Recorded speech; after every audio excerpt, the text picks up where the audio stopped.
Assalamu alaikum, karibuni Pishi Rahisi. Recipe yetu ya leo ni ya mitai laini sana na pia ni tamu sana.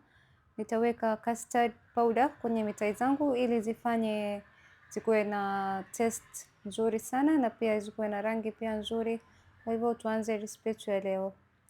Mwanzo kwenye bakuli nitaweka unga wa ngano kikombe 1.5, sukari vijiko 2 vidogo, chumvi kidogo.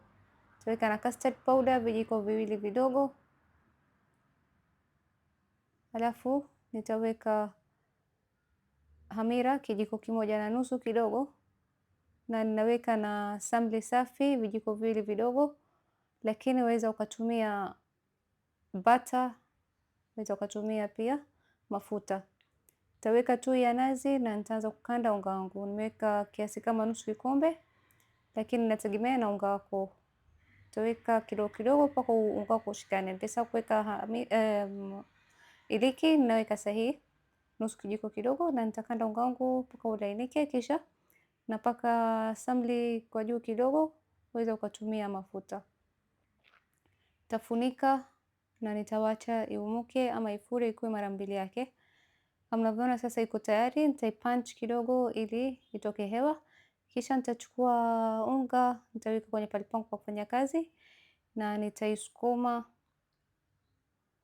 na hakikisha kuwa haikui nyembamba sana wakati wa kusukuma. Inatakikana kuwe nene kidogo. Utakatakata kama unavyoona kwenye video, utengeneza shape unaopenda wewe mwenyewe. Mimi ninatengeneza hizi za kawaida kama unavyoona. Alafu nitawacha dakika 5. Nitaweka mafuta yangu kwenye moto. Mafuta ikishapata moto utaanza kukanga mitai zako. Utapika upande moja, utageuza, utapika upande wa pili, utakuwa ukigeuza mpaka upate rangi nzuri ya golden. Usiwache ikuwe dark sana.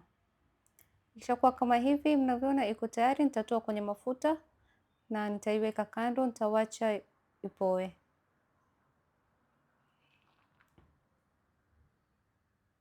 Mitai zako zikishapoa utatengeneza shira yako. Kwenye sufuria utaweka nusu kikombe sukari, robo kikombe maji na iliki nusu kijiko kidogo, kisha utawacha ichemke.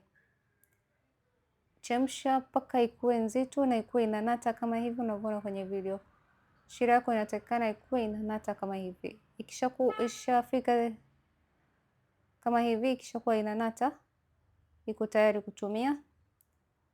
Utaweka mitai zako na usizime moto. Alafu utakuwa unaipepeta ama unairusharusha kama hivi, ama unaweza ukatumia mwiko kukoroga.